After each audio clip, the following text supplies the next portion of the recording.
does running cause knee arthritis? This is a very common question and a very important question, and today we are going to dig into the evidence.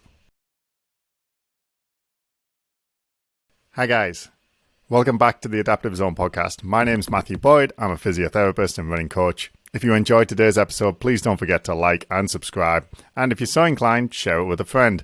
Today we're going to be talking about knee arthritis and running. Before we go any further, I want to clarify that we're going to be talking about knee osteoarthritis. There is another condition called rheumatoid arthritis. If you have not been specifically diagnosed by a rheumatologist with the condition of rheumatoid arthritis, then you do not have rheumatoid arthritis. You have osteoarthritis. Rheumatoid arthritis is an autoimmune condition in which the body's immune system attacks the cells of the joints. This is a very difficult and specific medical problem and is not very common in comparison to osteoarthritis, which everybody has to a certain degree in different parts of their body. Osteoarthritis is more so the general degeneration of joints with aging and with time. Now, you often hear osteoarthritis described as wear and tear. This is not really a term that I like at all. I find it quite unhelpful. I think it makes people feel fragile and like the damage is done and nothing can be done about it.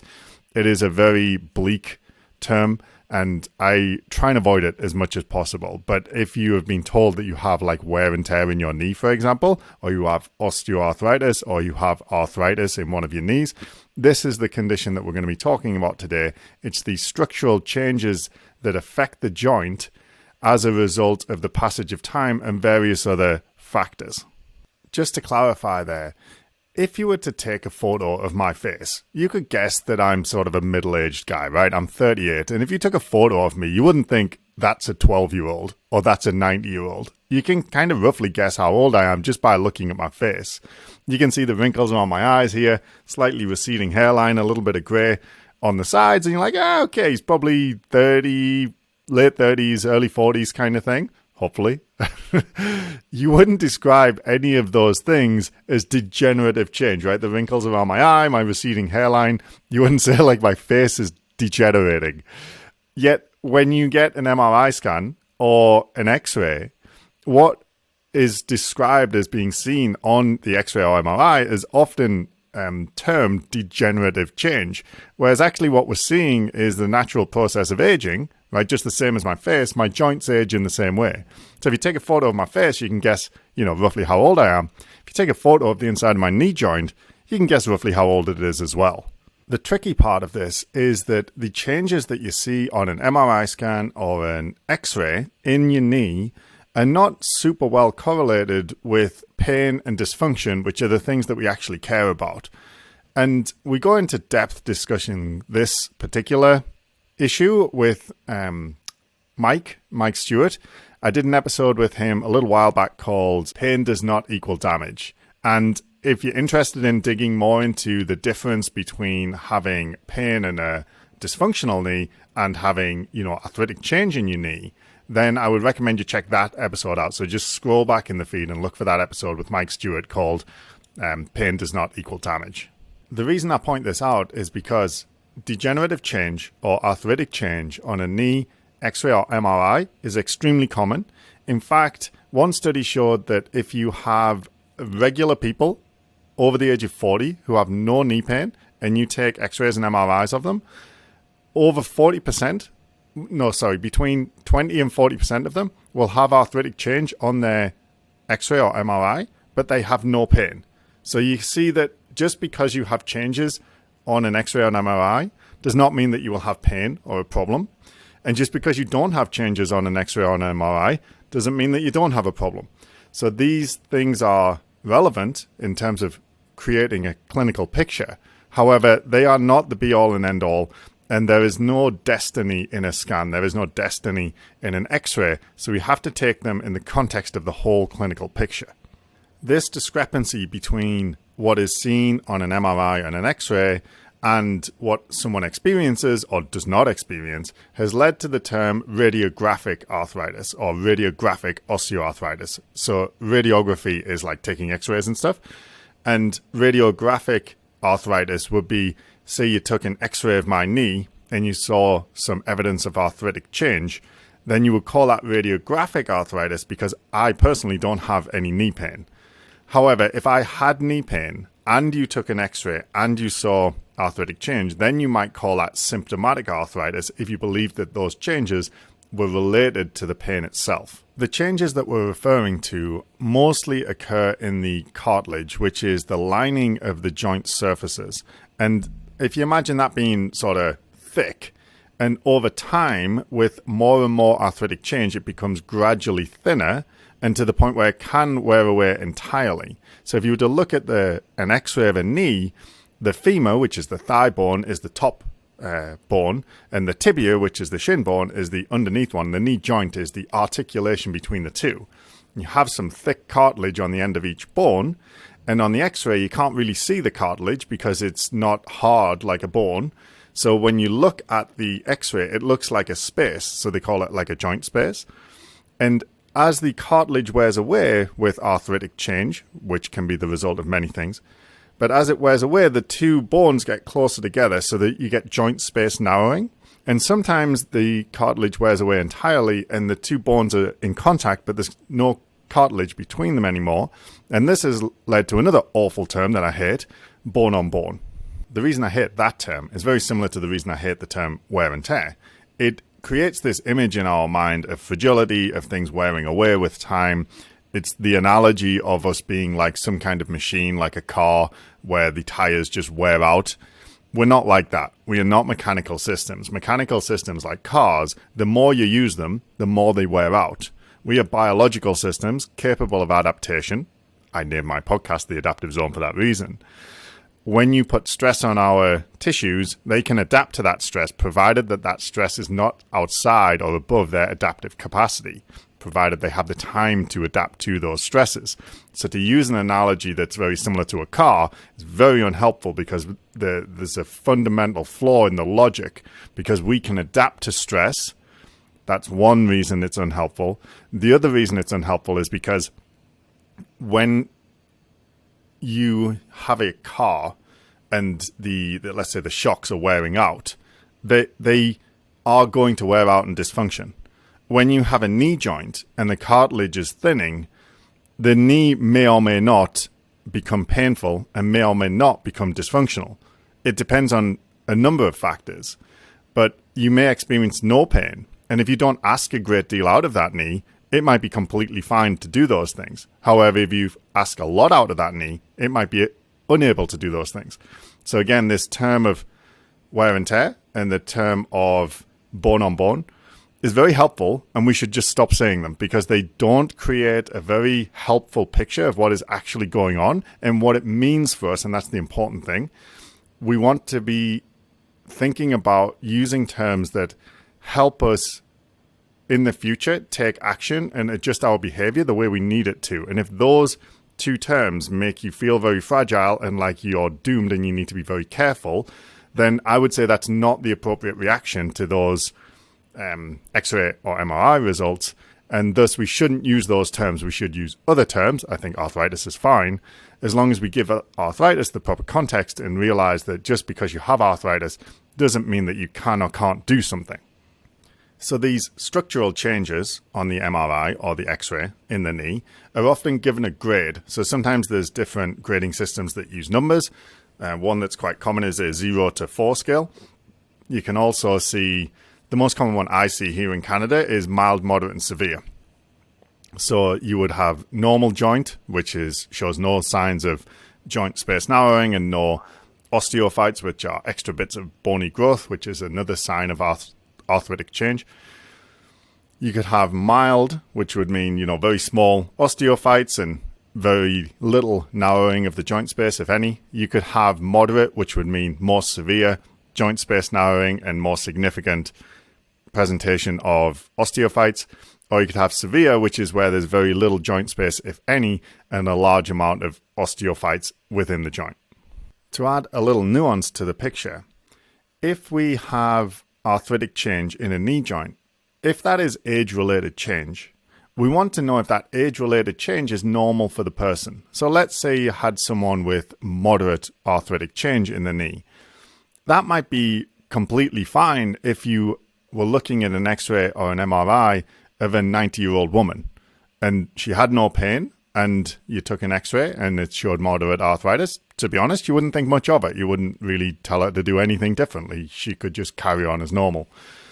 If you saw moderate arthritic change in a 20-year-old woman who had previously ruptured her ACL playing volleyball and was now getting into running, then you would pay more attention to it, even if she didn't have any pain.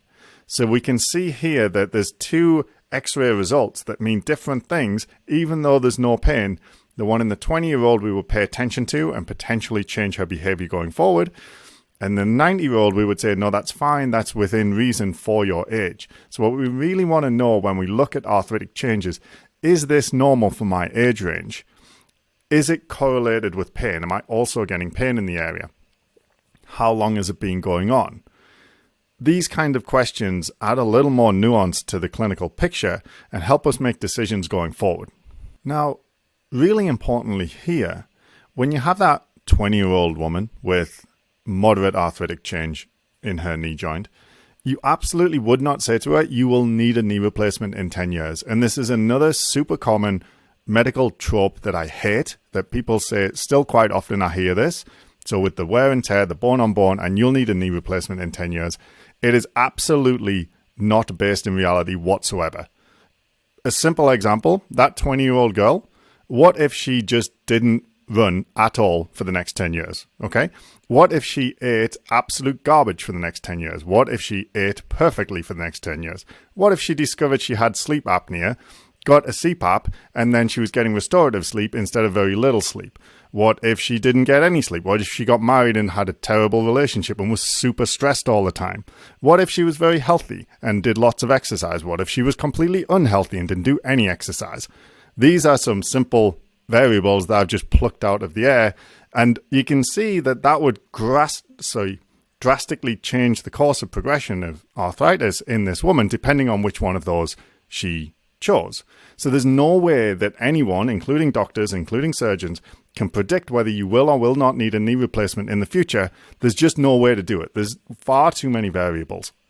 So before we get too far into my own personal opinions about this, let's review some evidence on this topic. So one of my favorite studies on this was a study by a gentleman named Chakravarti and his colleagues, and that took place from 1984 to I think like 2004, and they followed a group of runners. There was 40 something of them, and a group of non-runners. There was 50 something of them. And because this was started in the 80s, that was very much the belief at the time that the running would predispose the runners to have more, quote, wear and tear, and they would get more radiographic arthritic change. What actually happened as they collected the data through the years is they found that that was not the case. In fact, if I just get up a quote here, long distance running was not associated with accelerated incidence or severity of radiographic osteoarthritis.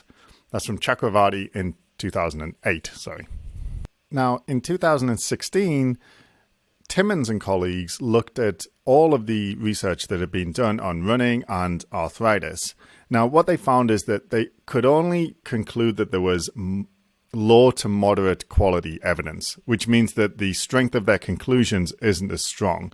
However, after analyzing the data, they, to quote again, moderate to low evidence suggests no association with osteoarthritis diagnosis, meaning that although the evidence isn't of a particularly high standard, what is available doesn't seem to suggest that running is associated with the development or the worsening of osteoarthritis. Interestingly, they also said running may offer some protection against needing a knee replacement later in life. Then there was another more interesting study in 2017 by Ellen Torn Gelly, and they were a group of researchers from Spain, And they did a systematic review and meta-analysis of all of the research on hip and knee arthritis and its relationship to running. Of the subjects analyzed, roughly 10% of the non-runners had a knee or hip arthritis, whereas only 3.5% of the recreational runners did. However, they did find that roughly 13% of the competitive runners had hip or knee arthritis. So what they're saying here is that recreational runners who aren't running a large volume or intensity had less knee arthritis than their, lay person counterpart. So this would be like a general population person. So the general population person had knee arthritis at a higher incidence than recreational runners did. However, when they categorized runners as recreational versus competitive, the competitive runners had arthritis just as badly as the general population did. So they seem to have lost that protective effect that running was giving them from knee arthritis and hip arthritis. The way they defined competitive, which is different in different studies, they said professional, elite, or ex-elite athletes. Now, the thing that I would jump to is that they were doing higher volume. However, that's not the only variable at play here, right? So it may be that there's something about competitive running that has a more detrimental effect on knee and hip joints. However, the takeaway for me here is that if you are comparing most of the people who listen to this podcast, and myself included, recreational runners who are doing a quote-unquote normal amount of running, so I would say, anything less than 100 kilometers a week, definitely. Most people are not doing close to that. Then you could classify those as recreational runners, and they are going to have knee arthritis at about 3.5%, whereas the general population are going to have it about 10%. Now, the competitive runners, so if you would define yourself as competitive in the sense of professional, elite, or ex-elite, then you may have the same arthritis risk as the general population. My takeaway from that study would be that being a runner does not mean that you're more likely to have knee and hip arthritis. In fact, it would seem to suggest, based on the research to date, that you're less likely. This may not be the case for competitive runners. They may be just as much at risk as the general population. However, what I haven't found yet is any evidence that runners are more at risk of developing hip and knee arthritis, and the little bit of evidence that we have about needing knee or hip replacements would suggest that runners have those things less often than the general population. So does running cause knee arthritis? I would say no. So if you already have knee arthritis, does running make it worse? One of the studies that looked at this was a study in 2017 by Lowe and colleagues. They looked at 1,200 people with knee arthritis and asked them some questions to help identify the runners in the group. When they compared the runners to the non-runners, they found that the runners actually appeared to have less knee pain, and that knee pain was less likely to get worse over the 8-year study period. They also took x-rays at the beginning and end of the trial and found that structural signs of knee arthritis had not worsened in the runners, meaning that even when you just look at general knee pain, it doesn't seem that runners have knee pain more often than non-runners. In fact, they seem to have it less. And runners who do have knee arthritis in this study, that knee arthritis did not get worse over an 8-year period. They summed up their findings like this. Our study provides the first evidence to guide recommendations regarding whether people who have knee osteoarthritis should be advised to run or not. Our study is reassuring because among those who had knee osteoarthritis who choose to run, running did not appear to be harmful. In fact, there was a beneficial effect of decreased pain symptoms in runners with knee osteoarthritis. So, does running cause knee arthritis, and does it make it worse? Based on the evidence we've reviewed today, I would say the answer to that is nuanced, but overall, no. If you do not have knee arthritis, you really probably don't need to worry about developing knee arthritis because of running. If you already have knee arthritis, it may be that running can make it worse, although the evidence isn't clear, and it may be that it doesn't make it worse at all. Finally, if you are what you might call a competitive runner or an elite runner, to me, that would mean that you're running very high volumes, meaning let's say more than 100 kilometers a week, although that's not specifically the way they've defined it in the research studies. But if you are running a high volume or you're running at a very competitive level, then you may be just as much at risk of developing knee arthritis as your inactive counterparts in the general population. However, you wouldn't necessarily be more at risk than they are. If you're a recreational runner, like me and like most of the people listening, your chances of developing knee arthritis actually seem to be quite a bit lower than the general population. So my takeaways for you would be, if you haven't been diagnosed with knee arthritis or hip arthritis, just run. The health benefits accrued by running regularly are going to far outweigh any potential detrimental effects that the running or the impact of the running might have on your knees. Even if you are running tons and you're a competitive runner, it doesn't seem that you're any more at risk than your general population counterparts. If you do have knee arthritis, then I would say don't quit. Keep running and ask yourself if your knee is tolerating the running that you're doing. So when you run at the end of the week, how does your knee feel? Does it feel worse than it did the week before? If it doesn't, then it seems to be tolerating that amount and you can continue at that amount. If it's getting worse week on week, then you probably need to talk to a physiotherapist or some other health professional who can help guide you through this process. If you've been to a medical professional who says you have arthritis and you shouldn't run, you should quit running because of your knee, you shouldn't run after a knee replacement, you shouldn't run generally because it's bad for your knees, I would say most of those things are not in keeping with the current evidence and you should seek a second opinion. If you're interested in getting a second opinion from me, just visit the link in my website and book a call with us and we'll have a chat about it. Anyway, hope that's been helpful and we will catch you next time.